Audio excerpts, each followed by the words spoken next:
സത്യം പറഞ്ഞാലേ ഇന്ന് വേറെ കറികളൊന്നും ഇല്ലാഞ്ഞിട്ട് മുമ്പ് ഏതോ ഒരു വീഡിയോ കണ്ട ഓർമ്മയിൽ തട്ടിക്കൂട്ടിയതാണ് കേട്ടോ ഈ ഒരു ഐറ്റം. പക്ഷെ എൻ്റെ ഹസ്ബൻഡും മക്കളും ഇത്ര ആസ്വദിച്ച് കഴിച്ച ഒരു ഫുഡ് ഞാൻ ഈ അടുത്തൊന്നും ഉണ്ടാക്കിയിട്ടില്ല കേട്ടോ. എളുപ്പത്തിൽ ഉണ്ടാക്കി എടുക്കാം കേട്ടോ. അതിന് നമുക്ക് ആദ്യം തന്നെ വേണ്ടത് ഉണക്ക ചെമ്മീനാണ്. ഇതിന്റെ തലയൊക്കെ ഒന്ന് കിള്ളി കളഞ്ഞ ശേഷം നമുക്ക് നല്ല പോലെ 3-4 തവണ കഴുകിയെടുക്കാം. ഇനി ഇതിലെ വെള്ളമൊക്കെ ഒന്ന് വാർന്നു കിട്ടാൻ വേണ്ടിയിട്ട് നമുക്കൊരു 10 മിനിറ്റ് മാറ്റി വെക്കാം.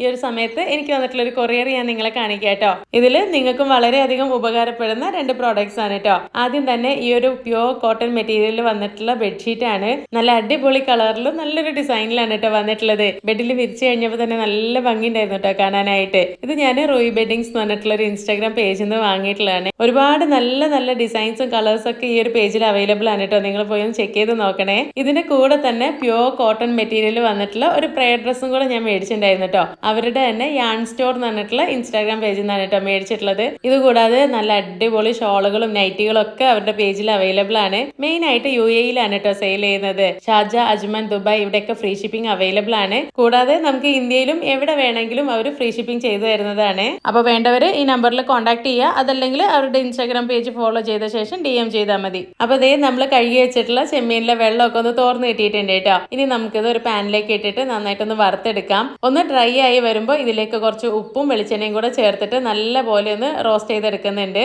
ഇനി ഇതേ പാനിൽ തന്നെ കുറച്ച് വെളിച്ചെണ്ണ ഒഴിച്ചു കൊടുത്ത ശേഷം 2 സവാള ഇതുപോലെ നീളത്തിൽ കട്ട് ചെയ്ത് നന്നായിട്ടൊന്ന് വഴറ്റിയെടുക്കാം. ഇനി ഇതിലേക്ക് ആവശ്യത്തിനുള്ള ഉപ്പ്, കുറച്ച് മഞ്ഞൾപ്പൊടി, നല്ല എരിവുള്ള മുളക് പൊടിയും കുറച്ച് കാശ്മീരി മുളക് പൊടിയും ചേർത്ത് നന്നായി വഴറ്റിയ ശേഷം നല്ല പഴുത്ത 2 തക്കാളി ഇതുപോലെ കട്ട് ചെയ്ത് ചേർത്ത് കൊടുക്കുന്നുണ്ട്. ഇനി തക്കാളി നന്നായി വെന്തുടയുന്ന വരെ മൂടി വെച്ച് വേവിച്ചെടുക്കാം. അതിനുശേഷം കുറച്ച് കറിവേപ്പിലയും കൂടെ ചേർത്തിട്ട് നന്നായിട്ടൊന്ന് വഴറ്റിയെടുക്കുന്നുണ്ട്. ഈ ഒരു സമയത്ത് നമ്മൾ റോസ്റ്റ് ചെയ്ത് വെച്ചിരിക്കുന്ന ചെമ്മീൻ ചെറുതായിട്ടൊന്ന് ചതച്ച് ഇതിലേക്ക് ചേർത്ത് കൊടുക്കാം. ഇനി ലോ ഫ്ലെയിമിൽ ഒരു 5-6 മിനിറ്റ് ഇത് നമുക്ക് വഴറ്റിയെടുക്കണം. ഇതിലെ വെള്ളമൊക്കെ പരമാവധി വറ്റി നല്ല തിക്കായി വരുന്നവരെ വഴറ്റണം കേട്ടോ.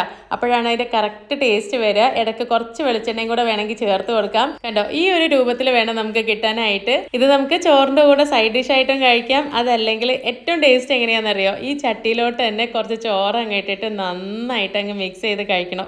ഒരു രക്ഷയില്ലാത്ത ടേസ്റ്റ് ആണ്. എന്തായാലും ഒന്ന് ട്രൈ ചെയ്ത് നോക്കണേ.